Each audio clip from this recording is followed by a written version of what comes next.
Shalom Bapak Ibu Saudara. Mari pagi hari ini kita mau berikan yang terbaik untuk Tuhan.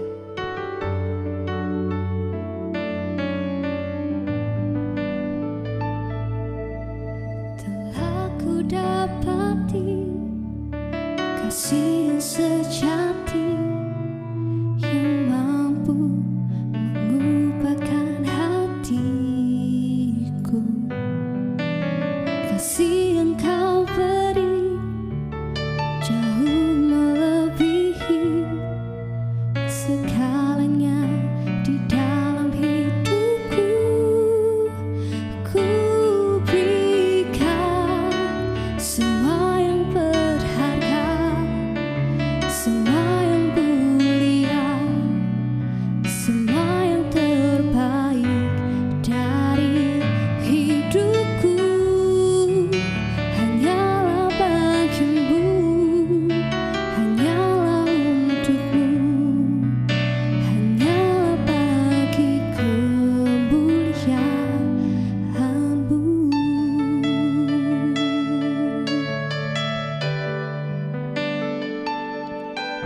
Telah ku dapati kasih yang sejati yang mampu mengubahkan hatiku.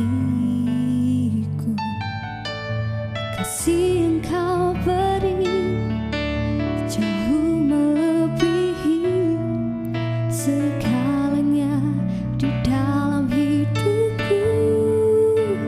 Ku berikan semua yang berharga, semua yang mulia, semua yang terbaik dari hidupku. Hanyalah bagimu, hanyalah untukmu, hanyalah bagi kemuliaan-Mu. Ku berikan semua yang berharga, semua yang mulia, semua yang terbaik dari hidupku.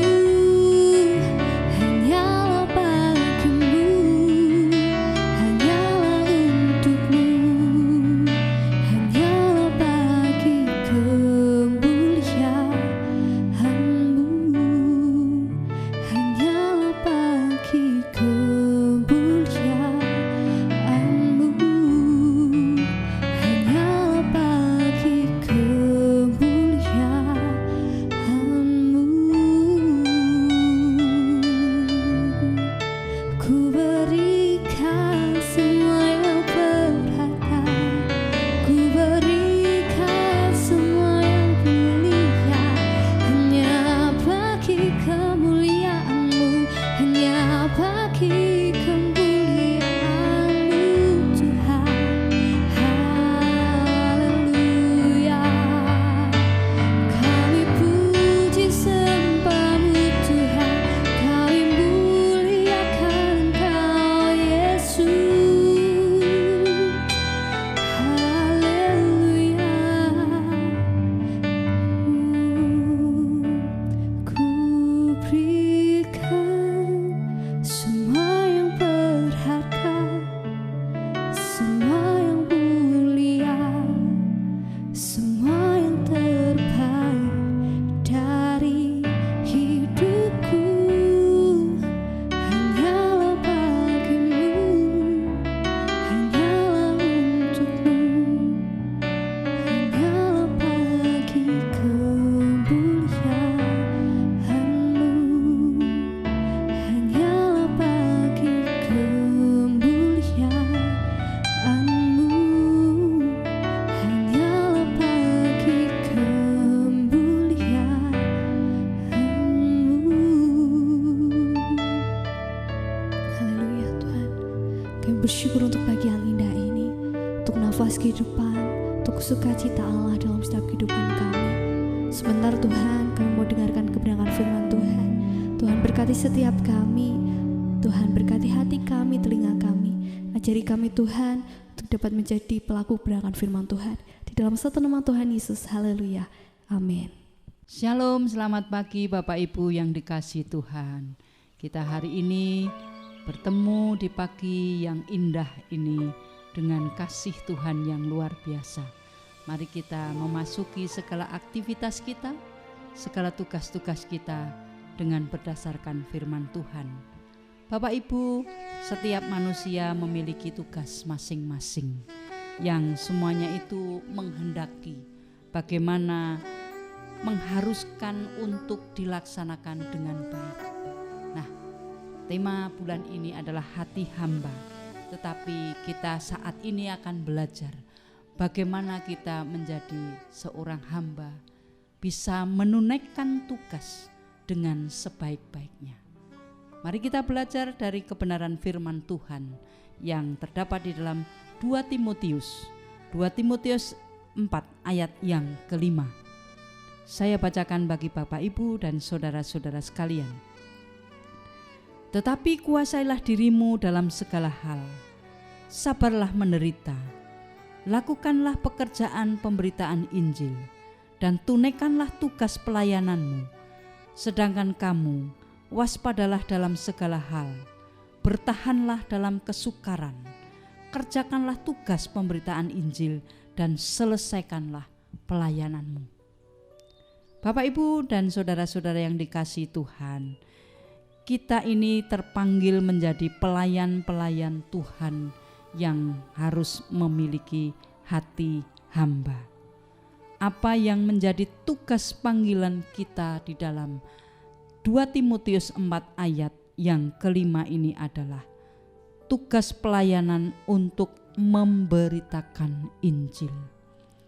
Injil merupakan kabar keselamatan, kabar kesukaan yang harus kita sampaikan kepada semua orang, supaya orang-orang yang mendengar itu pun mendapatkan sebuah keselamatan, sama seperti halnya kita sudah mendapatkan keselamatan.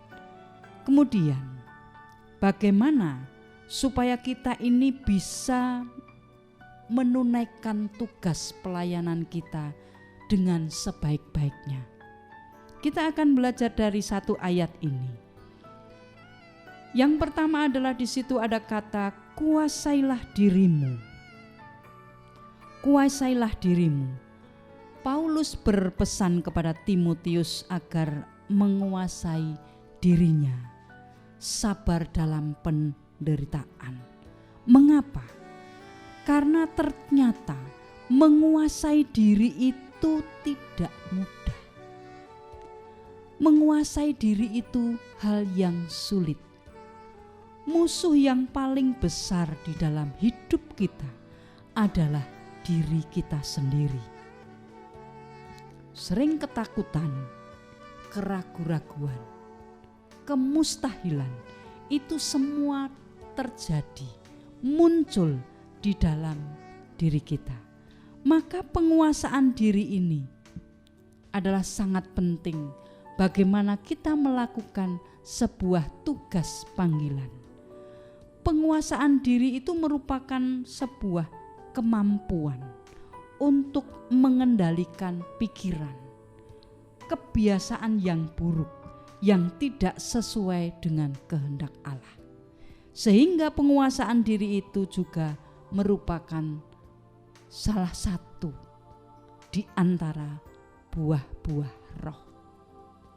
Sekali lagi, bahwa penguasaan diri itu sangat sulit. Maka ketika Paulus berpesan kepada Timotius untuk menguasai diri, itu pun sama halnya kepada kita semua, untuk kita ini bisa menguasai diri kita. Tidak hanya sekadar mengatur sebuah rutinitas yang sudah terjadwal, tetapi bagaimana menguasai diri adalah bagaimana menahan diri ini terhadap segala pencobaan-pencobaan untuk tetap melakukan kebenaran firman Tuhan. Oleh sebab itu, Tuhan melalui Roh Kudus menuntun kita untuk bisa yang namanya menguasai diri. Orang yang sabar melebihi seorang pahlawan, orang yang menguasai dirinya melebihi orang yang merebut kota. Pengendalian diri berarti lebih dari pemenang, serta Allah sendiri mengatakan di situ, hamba yang menjadi pemenang. Sekali lagi, kita adalah harus memiliki hati hamba, dan hati hamba itu kita pergunakan untuk melakukan tugas kita supaya lebih baik. Kemudian yang berikutnya, supaya kita bisa menunaikan tugas pelayanan dengan sebaik-baiknya. Di dalam 2 Timotius 4 ayat yang kelima tadi, di situ ada firman yang mengatakan, sabarlah menderita. Ketika semua berjalan sesuai dengan rencana, kesabaran itu adalah hal yang mudah untuk dilakukan. Tetapi kesabaran ini juga merupakan wujud dari iman. Bagaimana iman kita ini diuji oleh karena waktu. Kemahakuasaan Allah, itulah yang harus kita pegang sehingga tidak menggoyahkan yang namanya iman di dalam kehidupan kita, di dalam menjalaninya setiap hari. Lalu bagaimana kita menunjukkan bahwa kita ini memiliki sikap punya kesabaran? Kita harus senantiasa, yang pertama adalah bersyukur. Dengan rasa bersyukur itu adalah mengakui otoritas Tuhan. Di dalam bersyukur itu adalah percaya kepada Tuhan. Dan yang berikutnya, kita memahami bahwa Tuhan memiliki rencana dan tujuan di dalam kehidupan kita. Kemudian yang berikutnya adalah kita itu mengingat bahwa janji Tuhan itu adalah ya dan amin.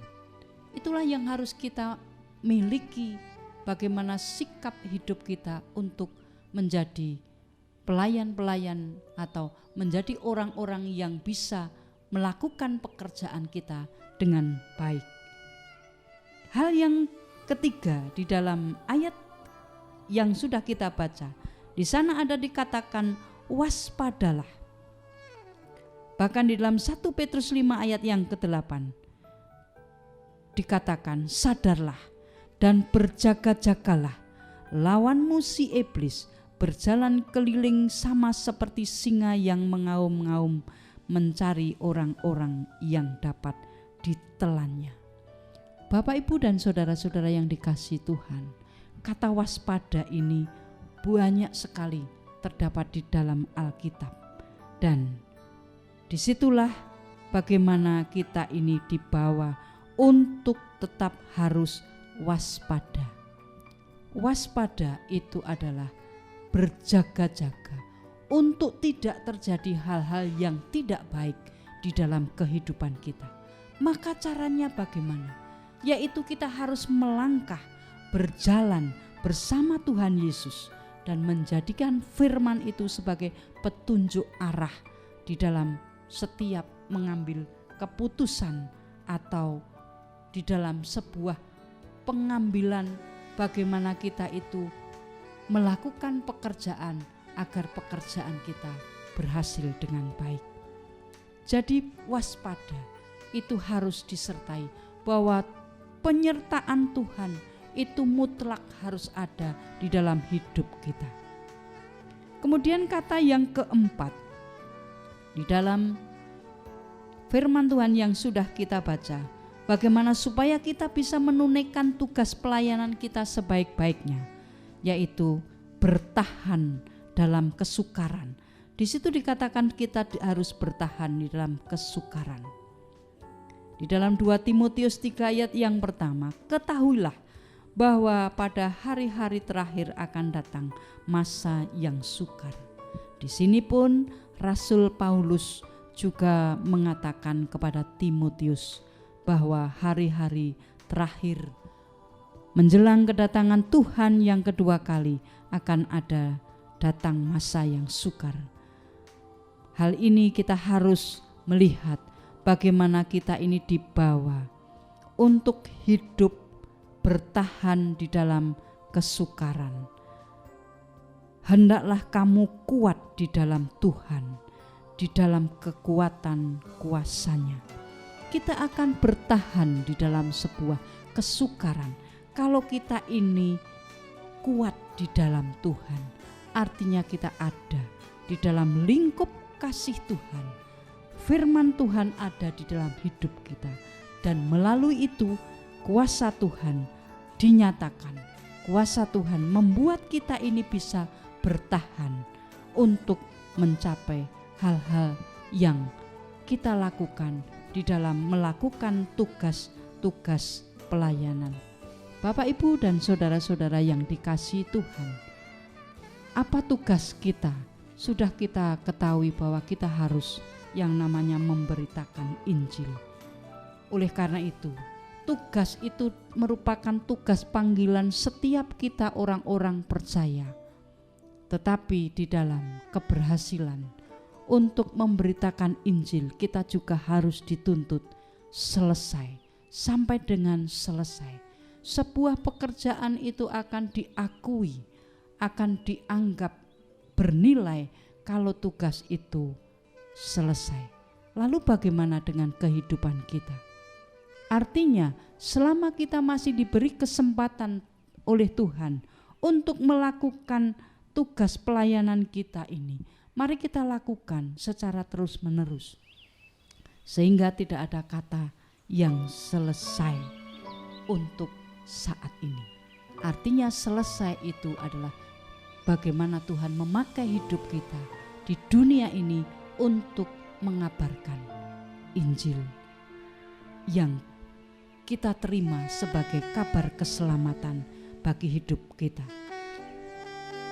Kita tahu kalau membaca di dalam kitab Timotius menghadapi banyak sekali cobaan yang bagaimana ketika ia memberitakan Injil, bahwa Injil yang murni itu harus diberitakan. Walaupun secara keras mungkin ini merupakan tantangan yang harus dilalui oleh Timotius, tapi itu harus dilakukan. Maka kita harus kembali untuk menjadi mampu melakukan tugas pelayanan ini hanya dengan membangun hubungan intim dengan Roh Kudus dan belajar di dalam penguasaan diri. Bapak, Ibu, dan saudara-saudara yang dikasihi Tuhan, tugas pelayanan ini adalah panggilan bagi setiap kita anak-anak Tuhan, dan itu adalah menjadi satu tugas yang harus kita lakukan sebagai orang-orang yang sudah ditebus dan menerima keselamatan. Tetapi sekali lagi, untuk dapat melakukan tugas pelayanan yang sudah diberikan Tuhan kepada kita, kita harus memiliki hati hamba. Dalam hal ini adalah bagaimana kita menguasai diri kita, bagaimana kita untuk bersabar di dalam sebuah penderitaan, bagaimana kita membangun sebuah kewaspadaan, dan bagaimana kita bertahan di dalam sebuah kesukaran. Tentu hal ini tidaklah mudah, tetapi di tangan Tuhan tidak ada yang mustahil, karena Tuhan sudah menyertai kita melalui Roh Kudus. Mari kita bangun hubungan dengan Roh Kudus. Kita undang Roh Kudus untuk memampukan kita menjalankan tugas panggilan Tuhan, menjadi pelayan-pelayan Tuhan yang siap memberitakan Injil, kebenaran Injil, dan akhirnya banyak orang yang diselamatkan melalui tugas panggilan yang sudah diberikan kepada kita. Selamat memasuki hari ini dengan berkat kasih Tuhan. Tuhan Yesus memberkati.